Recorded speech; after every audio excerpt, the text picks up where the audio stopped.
ఆయన ముడితో ఆయన రసాలను విడుదల చేస్తూ కొన్ని రకాల ప్రయోగాలు చెప్పి ప్రయోగాల ఫలితంగా బంగారం తయారు చేశారు.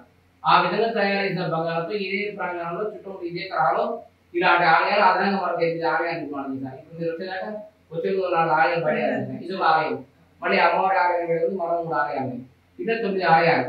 బాల బ్రహ్మ, గరుడ బ్రహ్మ, వీర బ్రహ్మ, విశ్వ బ్రహ్మ, కుమార బ్రహ్మ, తారక బ్రహ్మ, పద్మ బ్రహ్మ, అర్ధ బ్రహ్మ, కర్ణ బ్రహ్మ, 9 ఆలయాలు. ఈ 9 ఆలయాల సముదాయాన్ని అన్నింటి కలిపి నవబ్రహ్మ ఆలయాలు లేదా నవలింగ దివ్య భవనం అని పిలుస్తారు. యావత్ ప్రపంచంలోనే నవబ్రహ్మ ఆలయాలు కాలంలో తప్ప మరెక్కడా లేదు. ఏవి నవబ్రహ్మ గొప్పతనం ఏమి అంటే నవబ్రహ్మ ఆలయాలు అనేది నవగ్రహాలకు అధిష్టాన దైవాలు. ఇప్పుడు రాములవారి రాములవారు ఆంజనేయ స్వామికి అధిష్టాన దైవం.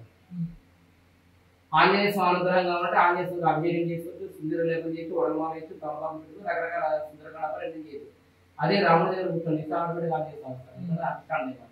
సో ఇక్కడ నవబ్రహ్మ ఆలయాలను దర్శనం చేసుకుని అందుకు మూలకారకుడు ఆ యొక్క బాలబ్రహ్మేశ్వరుడు అభిషేకం చేస్తే మనకు తెలియకుండా ఆ యొక్క నవగ్రహ ఇంటి భాగాలన్నీ కూడా తెలియపోతాయి. అందుకే సంకల్పంలో ఎక్కడ లేకుండా ఒక అనుకూల మాత్రం బుద్ధికారక, మేధోకారక బుధగ్రహ, పత్రికారక, కలత్రకారక, సుఖగ్రహ, ఆరోగ్యకారక, యశోకారక, సూర్యకారక ఇవన్నీ మనం చెప్తూ వస్తాం అన్నమాట. అందుకు నవబ్రహ్మ ఆలయాన్ని దర్శనం చేస్తాం. అందుకు మూలకారకుడు బాలబ్రహ్మేశ్వరుడికి అభిషేకం చేస్తే నవగ్రహ ఇంటి భాగాలు తెలియపోతాయి. స్వామివారి పక్కన మనకి ఇక్కడ కనిపించే విగ్రహం విష్ణుసార గ్రహం. ఈశ్వరుడికి లింగం ఏంటంటే ప్రతిరూపము, విష్ణువు ప్రతిరూపం విష్ణుసార గ్రహం.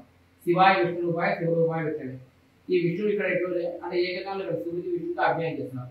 ఎప్పుడైతే నది తీరానికి వెళ్తున్నాడో నదిలో కొడుతున్న ఆ యొక్క సారగ్రహము మాధ్వాచార్యుల వారు ఇక్కడ స్వామి వారికి వాయు ప్రతిష్టానం చేశారు. యంత్ర ప్రతిష్ట వాయు ప్రతిష్టానం చేశారు. అనుకుంటే ఇక్కడ ఇద్దరిని ఏకాలం చేస్తారు. ఈ ఆలయాలను కూడా 1400 సంవత్సరాలు ఇస్తున్నారు. ఆవేశకత బాదామి చాళుక్యులు 2వ ప్రదేశ్ నిర్మాణం చేశారు. చాళుక్యులు క్షేత్రానికి దక్షిణ కాశీ, కాశీతో సమానంగా చేస్తారు. ఈ అలంపురం బ్రహ్మేశ్వరం సవిశ్వేష, కాశీలో విశ్వేశ్వరుడు, అలంపురం బ్రహ్మేశ్వరుడు. కాశీ హేమలాపురం, కాశీ ఇక్కడ హేమలాపురం, ఈ అలంపురానికి హేమలాపురం, హేమంటే బంగారం తయారు. ఏమేమి వాస్తవం మనకు తెలియదు కానీ విగ్రహం కింద స్వామివారి కింద స్వర్ణాలయం ఉంది అని చెప్తారు. అందులో రైతలింగము, వజ్రలింగము, స్ఫటికలింగము, మరకలింగము, ఇవన్నీ ఉన్నాయని చెప్తారు. ఇవన్నీ ఆత్మహత్యల వాళ్ళు చెప్తున్నారు. అనంతపద్మ స్వామి నీలవర్గం మనం ఇట్లా ఈ స్వామి ఉంది అని చెప్తారు. దాదాపు అలంపురం యొక్క గొప్పతనం ఏంటంటే గ్రామదేవత ఎల్లమ్మను మొదలుకొని జగత్తుడి పార్వతీ ప్రపంచం లేని ఆలయాలు. అలంపురం అన్ని ఆలయాలు వెంకటేశ్వర స్వామి, సూర్యనారాయణ స్వామి, దక్షిణామూర్తి. అలంపురం అనేది బాగా ఆలయం. ఒక రోజు మొత్తం కేటాయించారు. అందుకే బాల బ్రహ్మేశ్వరాయాస్తు ఇవన్నీ కాదుపురాలు చేస్తున్నారు. బాల బ్రహ్మేశ్వరాయాస్తు భక్త కల్ప ధ్రువాయిక కోటి లింగ స్వరూపాయ స్వర్ణలింగాయ మనం అస్తు అంటే ఉన్నారు. ఇది బాల బ్రహ్మేశ్వర ఇక్కడ భక్త కల్ప ధ్రువాయి భక్తుల పాటు కోటి లింగ స్వరూపాయ. ఈ ఒక స్వామివారికి అభిషేకం చేసి కోటి లింగాలు, ఇక్కడ కోటి లింగాలు అంటే కోటి దేవతామూర్తులు మనం తీసుకోవాలి. సో అలాంటి కోటి దేవతామూర్తులు పూజిస్తే ఎలాంటి ఫలితం వస్తే అలాంటి ఫలితం వస్తుంది. స్వర్ణలింగాయ మనం విశేషించి అలాంటి లింగం బంగాళలింగం కాబట్టి ఇదోడు స్వర్ణలింగం అని చెప్తున్నాం. పైగా విగ్రహం నుంచి బంగారం పెరుగుతుంది. ఇవన్నీ శాస్త్రీయ ప్రమాణాలు. స్వర్ణలింగాయ మనం ఉన్నతమైన స్థానం అన్నమాట. సో స్టార్ట్ చేద్దాం.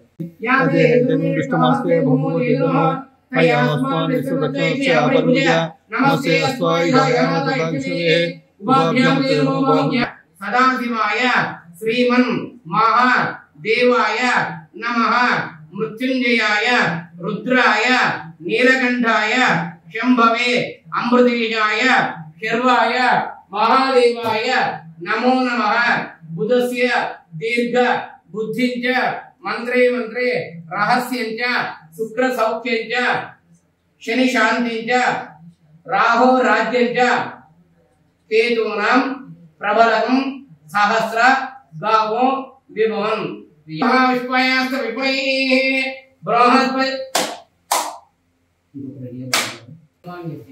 జాతకరీత్యా ద్వాదశ భావ స్థాన స్థితాః ఏ గ్రహాः అరిష్ట స్థానేషు శుభఫల ప్రాప్త్యర్థం యజమాన్యస్య అంతర్గత బహిర్గత శత్రు పలాయనార్థం మమ నివాసిత గృహ అఖండ స్థిరలక్ష్మి నివాస సిద్ధ్యర్థం మమ సత్సంతాన అఖండ విద్యాపారంగత సిద్ధ్యర్థం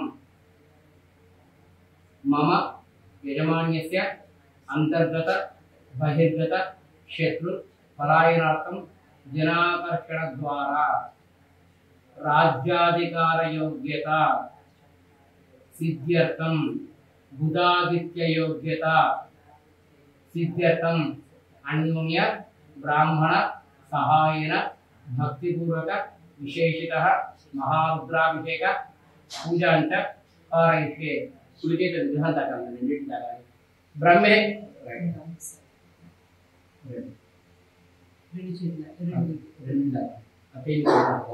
బ్రహ్మేశ్వరీంద విశ్రేయస్సాగా దేహేమనామ్రే శాగంగాగుణవద్రేయం సత్యవేదం మనోదయ ధ్యాయామి ధ్యానం సమర్పయామి మీరు చెప్పండి మహాజ్యోతి మయ అలంపుర క్షేత్ర విరాజనే జోగుల శక్తి युक्ताय ब्रह्मेशानाय मंगलम पात्र